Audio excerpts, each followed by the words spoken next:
Hi, Max. Hi, Paula. Round two. Round two. We forgot to hit record, but yeah. Anyways, location reveal. Yeah. Again, we're in a park in my neighborhood, or we're specifically in the forest part. So we are amongst the trees and the squirrels. Yeah, there are some kids playing on a field nearby. There's an elementary school that I'd never heard of before close by. There's some pickleball/tennis courts over there too, and a playground. And it's beautiful here. The sun's like coming through the trees. Yeah. There's so many leaves that have fallen. And it's another crisp morning. We've been really lucky. Yeah. I think it was last week when all the weather was showing was rainy or cloudy, but then we scored that one day at Sheila McKee, and then it's the same this week, but this week it was more sunny, so a bit more guaranteed. It's been a really nice week. Yeah. Sun all week. Which was your weather report? Sorry, I had to chime into that. No, all good. Just another beautiful day. Crisp air, maybe 10 degrees. Yep, I nailed it. Wow, period. Definitely sweater weather. Got a really loud helicopter coming by. I'm gonna see this in the neighborhood Facebook community. They're gonna be like, what was that sound? Oh, there it is. Yeah, we talked about neighbors last week. I feel like neighborhood online groups would be a great topic. That's true. As well. Yeah, I mean, with our neighborhood groups, I find that they're very helpful with like knowing different events, but also like safety concerns as well, like maybe accidents that has happened or like crime that has happened. But sometimes they're a little they can be divas. One time my mom asked like what is the collection today, when it was like garbage collection. Yeah, garbage collection. And I know like stuff like that is online and you can easily find it, but it was like a weird day because it was like a Canada Day, but the Canada Day didn't fall on the Monday. It's kind of a bit confusing. So she asked, and then everyone was like, you should check the calendar. And I'm like, okay. Yeah. She was fair to ask a question that was a bit confusing. So, but other than that, very helpful. Do you have one of those? I think there is one, but I haven't joined it. I joined the next door for my neighborhood and spamming my email all the time. And it's mostly people saying like, hey, here's a service I could offer. Like if you want me to come mow your lawn. Yeah. Or hey, I need help doing this thing. It's a lot of exchanges like that. But I haven't seen much news about events happening in my neighborhood. There's probably also a Facebook group that I'm not in. I think the Facebook group is the one that's probably more alive. Yeah. IMO. I'll look into that because that's one of the main target audiences we're looking at for Community in a Box. Oh, right. Yeah, we think that the community association that John is a part of in his neighborhood might be one of the test communities, beta communities. Yeah, I saw like the hackathon stuff. Yeah. Do you want to talk more about it? Yeah, so the project that I'm working on at the Rideau Rockcliffe Community Resource Center, the working name for the project is Community in a Box, and it's basically a digital toolbox to help communities build online spaces that work for them.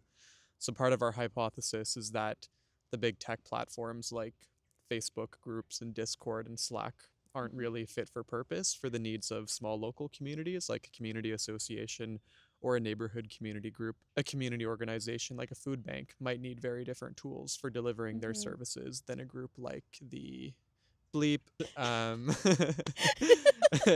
community association. Yeah. So what we're trying to build is like a collection of modules or digital tools that people can drag and drop into a community format that works for them. So maybe a scheduling tool, maybe a community wiki, maybe an inventory management tool. A lot of that we're probably not going to build from scratch. We can pull from open source components, and we can also open source our own development so other communities can build new tools for others to use within it. But over the weekend, we participated in a hackathon that was organized by Code for Canada and Digital Public Square. They're both Canadian organizations that I don't know too much about. But I didn't participate because I was camping. But Rafi, kind of the co-lead on the project, he organized with some folks from Ottawa Civic Tech to work on just a small component of our prototype, which is a blogging feature. So anybody can create a community, anybody can create a Mm-hmm. blog within a community. It's really cool though that you have like these connections within like real communities so that you're able to test and like see what the community landscape is going to look like in the Yeah, future, you know? yeah. I Mhm. had a great conversation with John yesterday about his neighborhood and how he's essentially lived there his whole life, Mhm. and how in the neighborhood there's a tradition of hosting a few events a year. They have like 4 seasonal events, and how people who've lived at in that neighborhood since it was built as a community for World War I veterans, people who've built up those traditions are now coming of age where they're either leaving the community or passing away, and then you need Mhm. to start passing down the knowledge that's been built up in a community by elders. And Luke and John would call that tacit knowledge. So you have explicit knowledge, which is something just like 2 plus 2 is 4. It's like a fact, Yeah. something that you can like assess as true like Mhm. independently. But tacit knowledge would be like traditions and language, stuff that is kind Yeah. of embodied and more social, like knowledge of knowledge of like a tennis court being nearby. Yeah. Maybe that would be an example of tacit knowledge. So John thinks there's a need for this kind of digital infrastructure and community tools where we can build up and also document this tacit knowledge Mhm. in a community. And just think about the target audience of this technology as a neighborhood and not the entire world. And Yeah. along the way, try to build up knowledge in that community so that they can work with the tools themselves and Mhm. evolve it, rather than them being fully dependent on the developers, or kind of like the original developers, to Yeah. continue building it out for them. Hmm. Yeah. Have you brought up this idea to like the Gen Pub? Um, I think the announcement we did at Ottawa Civic Tech last week was first Mhm. the first attempt at that. And then the presentation that the team did at the end of the hackathon over the weekend would be another small version of that. But I would say both of those groups are people who are interested in these kinds of projects. Okay, okay. Our next step will be starting to talk with community members at the Rito Community Hub to see if there's actually a need for something like this. And I guess in that approach, part of what we're trying to figure out is, do people know what they want? Mhm. Something John will say is, and Rafi too, is people don't really know what's wantable. Like people don't know what's possible until Yeah. maybe it's in front of them. Yes. So we're gonna try to. It's like what you were saying the other day about what were we talking about? The Gander app, Yeah. and you were saying, well, you can just listen to what people say they want and then give them that directly, or you Yeah. can take that as inspiration and make something creative out of that Mhm. they might not have thought of before. Yeah, you can't really ask people what they want because sometimes they don't even act on it or won't even like buy it.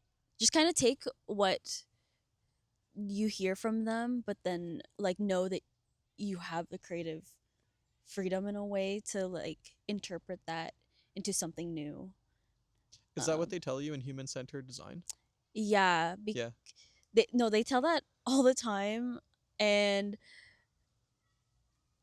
yeah, because you want to look into the bigger like problem. Okay, I'm a user and I'm saying I want to message people. I want to be able to message them. But then you have to ask like why? Why do you want to message them? I want to connect with them. And then you ask why you want to connect with them. Well, they're my family and friends. You have to be making the solutions not based on the I want the messaging app, but more on their desires and their daily behaviors.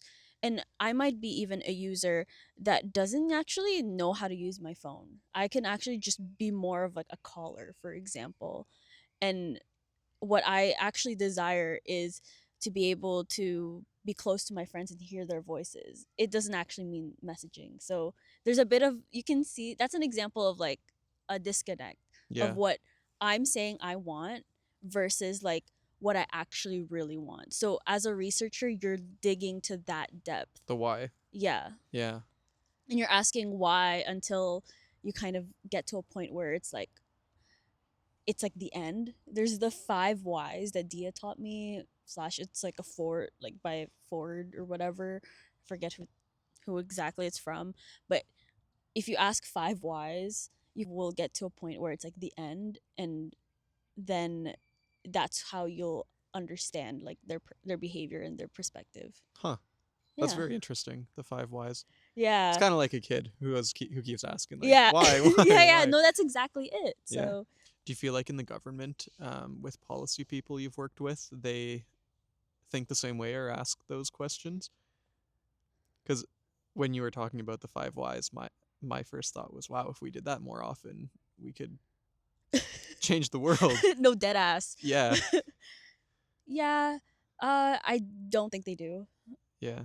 I find that government and big organizations, even private sector, there's so much overlap and efficiency and just getting things done as quickly as possible, even though it might not be a good decision or it's like backed up by good evidence, that like both big organizations like government and private organizations will go for. So they're not really asking the whys. Yeah.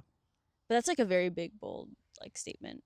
Yeah. Um But it is cool to see how design thinking is maybe becoming more normalized, where there's more training in not just in tech companies, but also maybe in governments. In the courses that I took in my master's, mhm. especially the creating innovation capacities in government course, it seemed like more innovative governments were the ones implementing training in things like design thinking.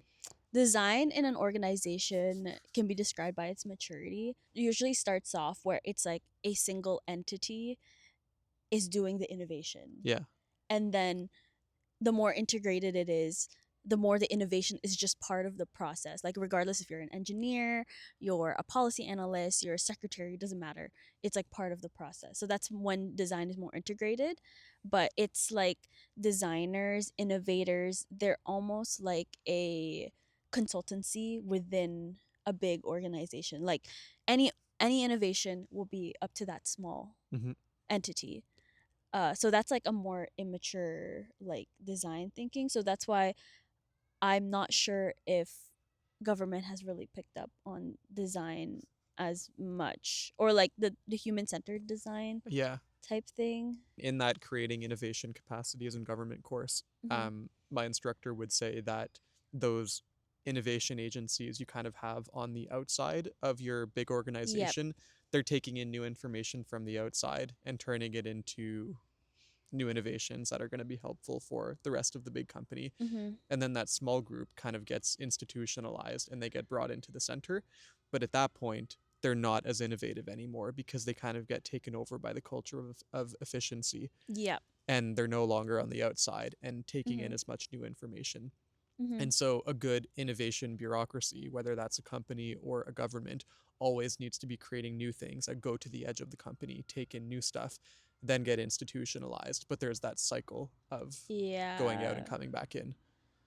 Yeah, it's like outsourcing that innovation in a way. It's still continuing the culture of the silo. Yeah. Yeah. Yeah. Deep stuff. Deep Deep stuff stuff. for a Wednesday morning. Thursday Yeah. morning. Thursday morning. Yeah. Yeah. Um Anything else on that topic? I think that's where I feel a bit crossroads with all that, because I have a policy background, but Mm-hmm. then I have a design background, and when it's a weird thing, when I'm with policy people, I'm like too designer, but then when I'm with designer, I'm too policy. So it's like I'm still trying to find a way to talk to these two groups in a way that makes more sense to them. And I don't know, I think we had this conversation about how like shape shifting to different audiences is a bit fun, and like it's a challenge, but it is a challenge derogatory Loki to do that. Yeah, for sure. Yeah. Yeah. But yeah, bro, let's talk about your camping. Sure. Did you see my tweet where it was like, this is what it's like listening to the dilly dally? Yes. And then it's like 10 different objects Yes. changing into, yeah, that's literally this. Yeah. But yeah, how was camping? Camping was great. I think it was one of my favorite canoe camping trips ever. Okay, So, for the audience, you have to describe what is the nature of your camping. Okay. Okay. Derogatory. No. No. Because sometimes, okay, well, like everyone has their own capacity of camping. Yeah. Please describe. Yeah, sure. So in my mind, there's a few different kinds of camping. I would call the kind of camping that Paula and Budget and A do car camping, because you drive to a campsite and Mm-hmm. set up a tent just beside your car. You've got a picnic table, a fire pit, and you're on a campground with other people who have driven in and are doing the same thing. Yeah. Um, my family also does that type of camping with our trailer. So we have an Mm-hmm. Airstream and same type of campsite we pull up. Sometimes there's electricity that you can plug into your trailer. I guess that's also car camping, or we even call it like glamping, glamorous camping with your trailer, because you've got a kitchen to work Mm-hmm. with and a bathroom and a shower and beds. But canoe camping or backcountry camping, which could also be hiking as well as canoeing, is where Mm-hmm. you drive your car to a certain point, and then from there you get on a trail or get on a lake and paddle out to other lakes where you're portaging, so carrying your canoe and gear across the land between lakes, Mm-hmm. or just hiking with everything on your back. And that's what I would call backcountry camping. But last weekend I did canoe camping with 5 people. Is there like in a camping season, I guess like summer, fall, spring, summer, fall, that time period of the year, do you have like a preference as to like what type of camping you're doing? That's a good question. I think glamping, like with the Airstream Yeah. in the fall, is really nice, Mm-hmm. because if it's a really cold day or you get bad rain, you don't have to be miserable outside Yeah. all day. And I love being in the forest at this time of year when it's crisp and cool and the leaves are falling. Mm-hmm. It's so beautiful. This was also the latest in the fall that I'd ever done canoe camping. Yeah. And I could imagine if we had really bad weather, it would not be very fun, because you would just be freezing cold and trying to shelter Mm-hmm. from the rain. But when you have a great day, it's awesome.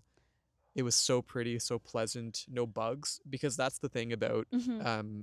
camping in the summer in Algonquin Park, is the mosquitoes are just brutal, uh, and that can be a vibe kill sometimes. Okay, what's like the fulfilling part of working? Sorry, I told you I had Yeah, questions. I know. I was expecting this question.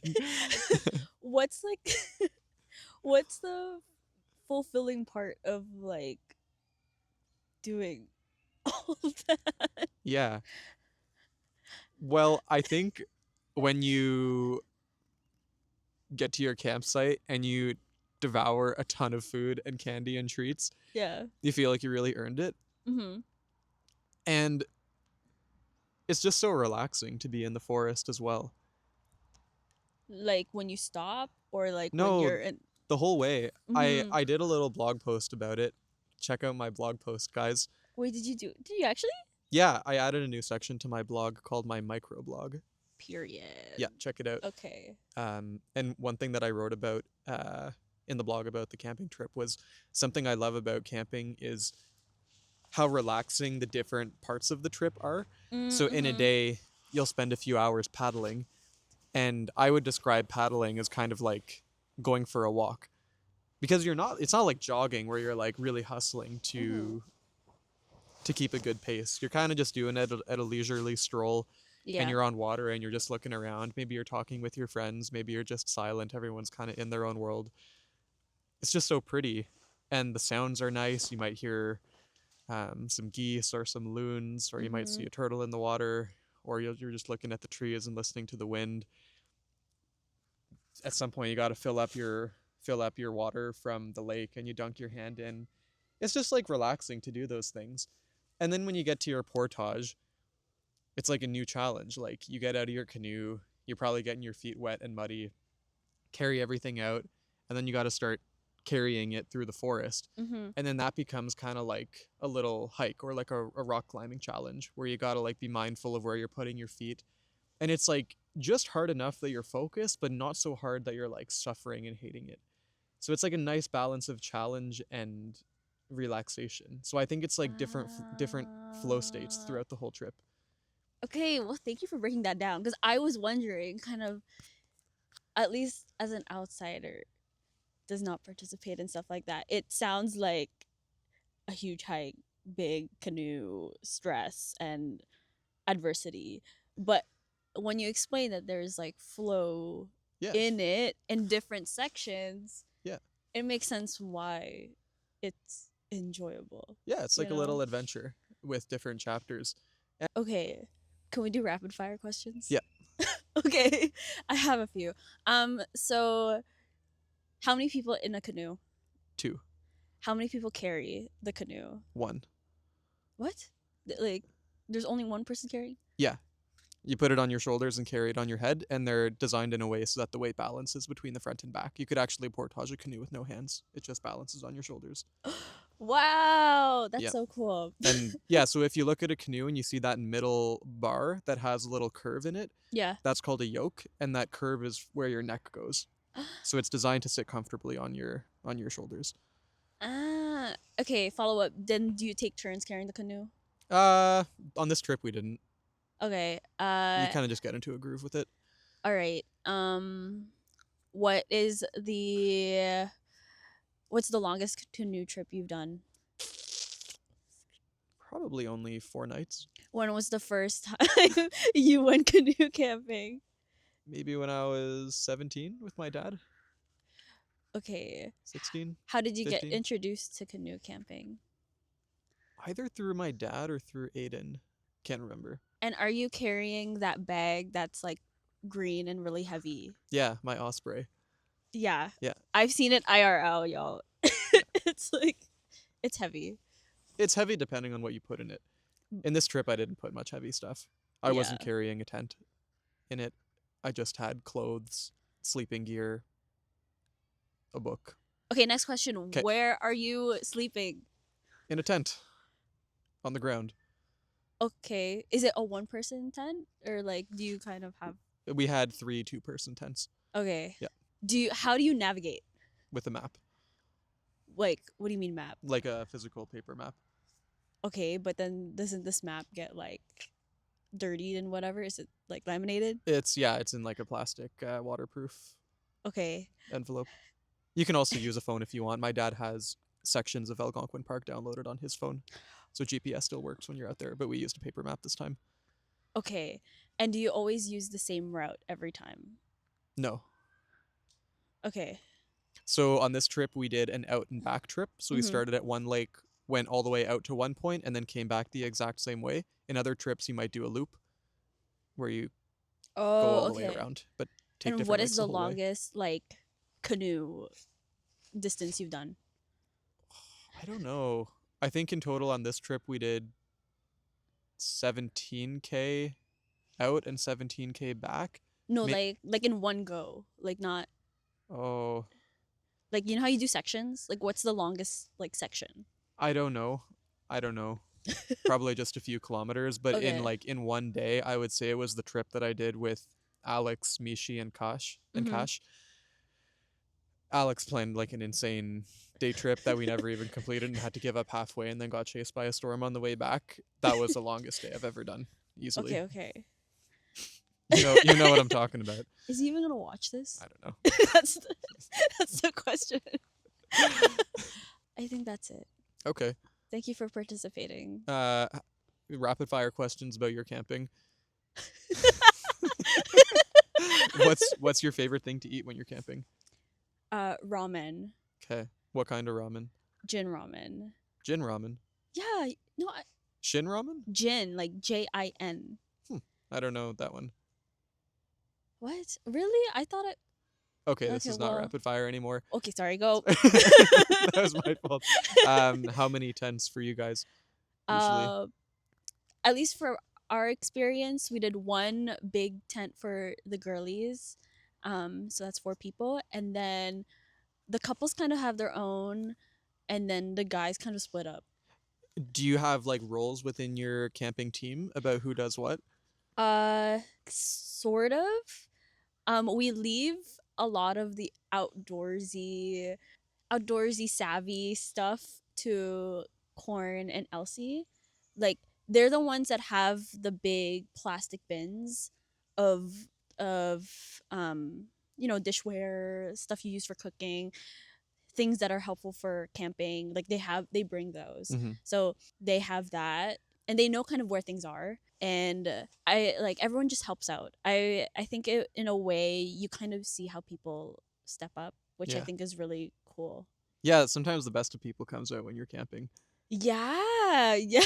When you're really out there. Yeah. What do you bring to the table when you're camping? I bring the vibes. Yeah. No, I The Sea don't. King.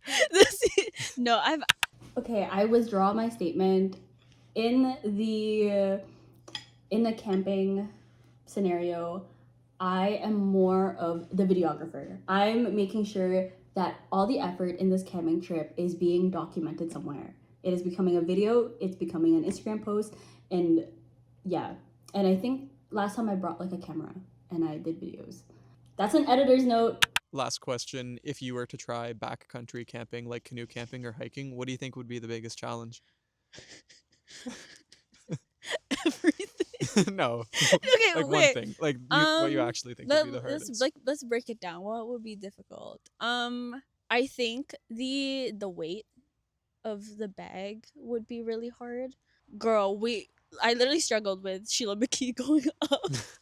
I wish we filmed that portion because you were like, but then I was like, yeah.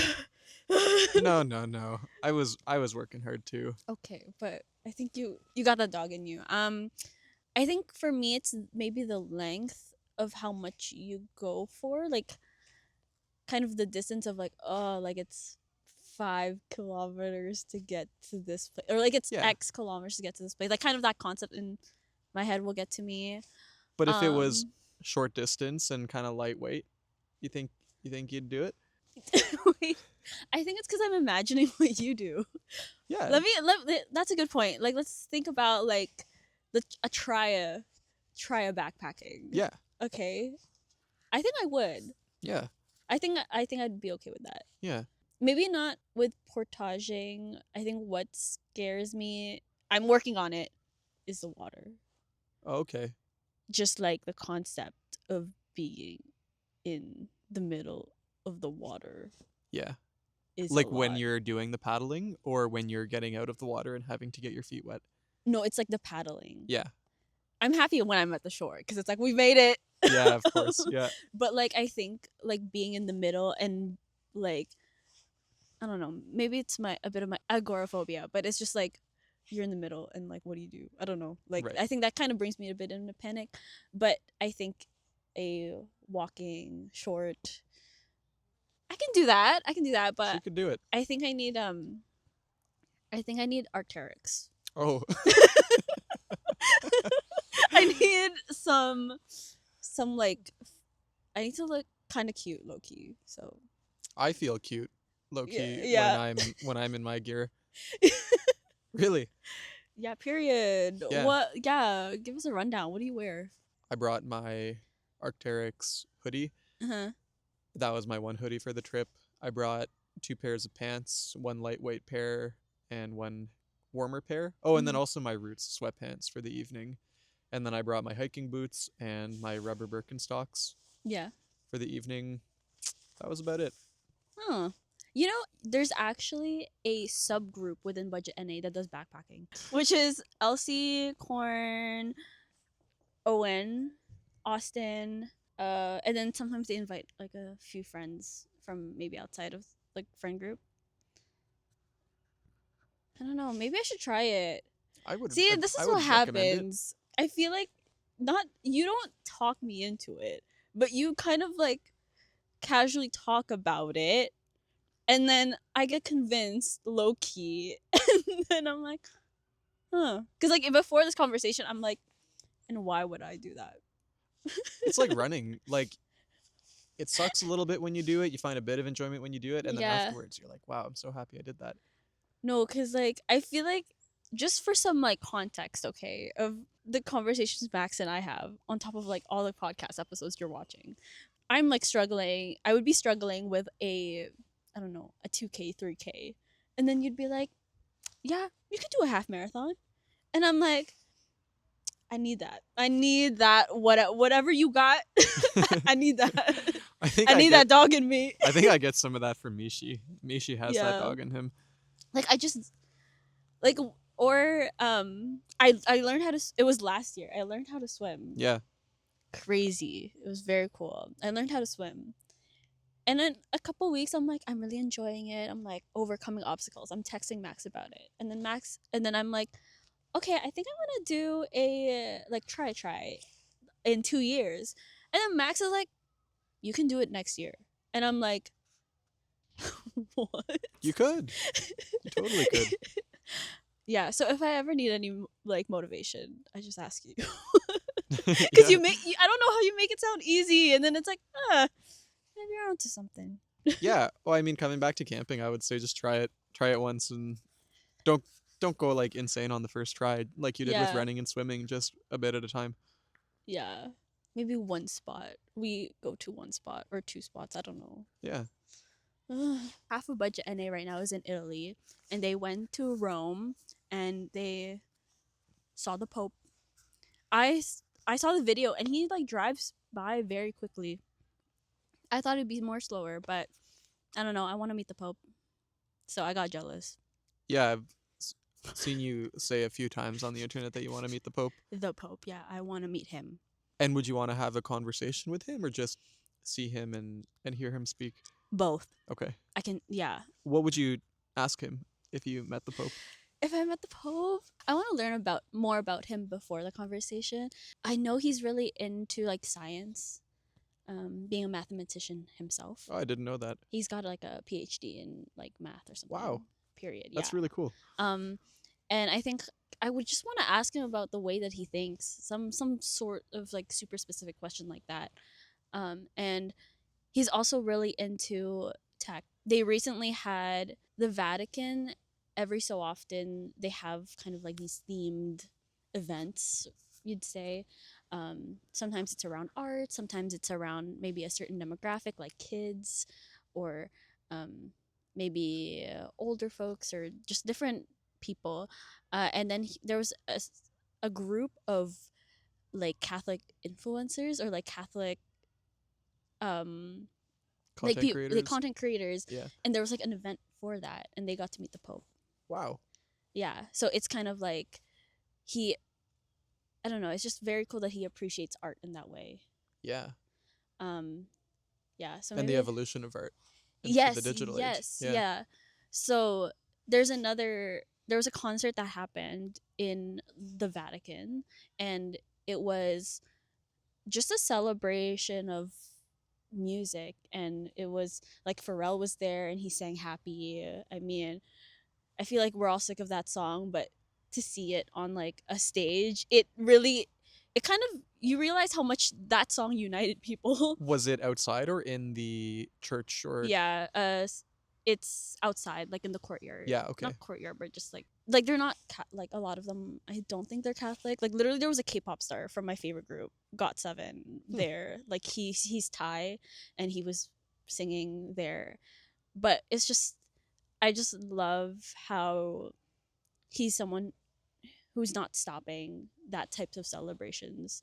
I don't like, you could maybe argue it's going out of tradition or whatever, but I think celebrating togetherness and art, the way that it evolves and not stopping that is, I know, very inspiring. So I want to meet him. Also, I'm named after a pope, so Yeah. yeah. I'm named after Saint Pope John Paul II, which is two really? popes ago. Huh. So I'm named after a Paul. Huh. Then my parents were like, "Oh, she's a girl. Gotta add an A." So What about Red? Red is, his name is Pedro. So Pedro is from my great grandfather. So my dad's grandfather. Okay. Who was not a pope, I assume. Not a pope. Yeah. So I I have a pope and a saint in my name.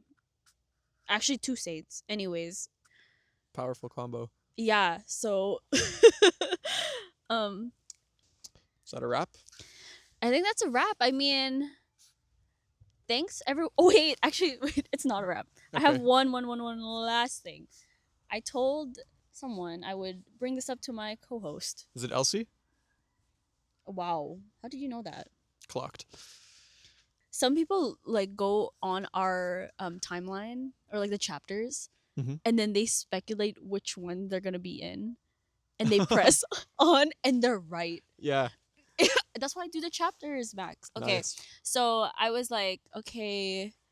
I think in the second episode or third, you were like, the Dally Gang. That's her fan base. However, Elsie Yeah.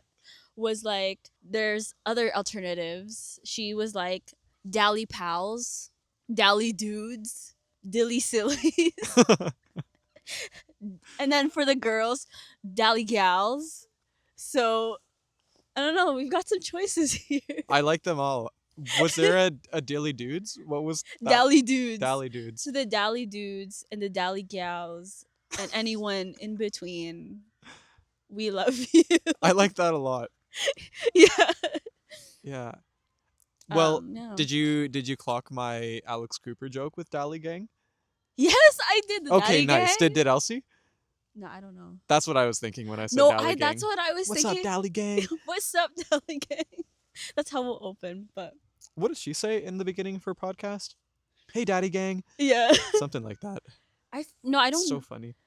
I just know that like Daddy Gang is just such a strange combination of words. Yeah. That I don't even know where it's from necessarily, or like what part of the podcast. But it's just like when you said Dally Gang, I think the clip after I was laughing really hard because I clocked it. Thank you. Thank you. So I wasn't sure if it was clear when I said it. yeah. Okay. Anyways, to the Dally Dudes, Yeah. and Dally Gals, Yes. and anyone in between, we love you. And we'll see you in the next episode. See you in the next episode. Yeah. Bye-bye. Bye. We could even like camp in a tent out here. What the fuck? You could. You could do a little backpacking trip in Canada. Maybe. That'd be fun. Conversation shapeshift. I saw that Jonathan met the Pope yesterday.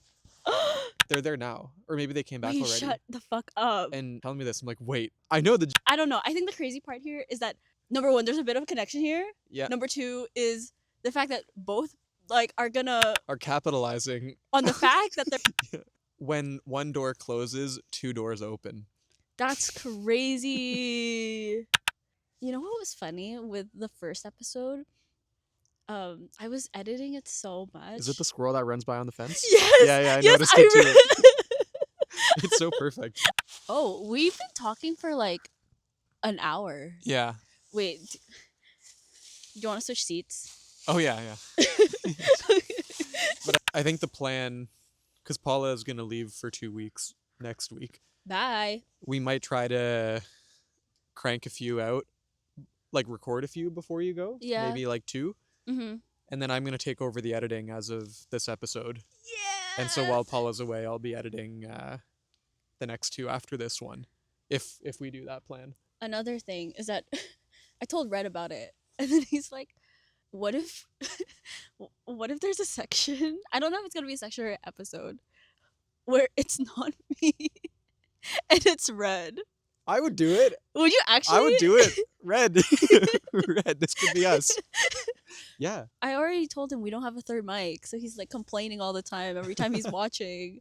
He's like, Well, when I bumped into him at the market Yeah. the other day, I thought he hadn't even watched them. Huh? I thought he hadn't watched any of them. "No, he hasn't." Yeah. I wonder if the Dilly Dally will come up in PO's YouTube algorithm. Probably not. No, like we're in the depths of like Catholic prayers and Selena Gomez. But we did just talk about the Pope. We'll have to like Right. make a short Yeah. just of that part. See if we can get in there.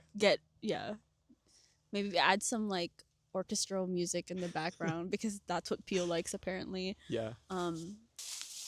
Okay. Thumbnail? Thumbnail. Wait. Hold on.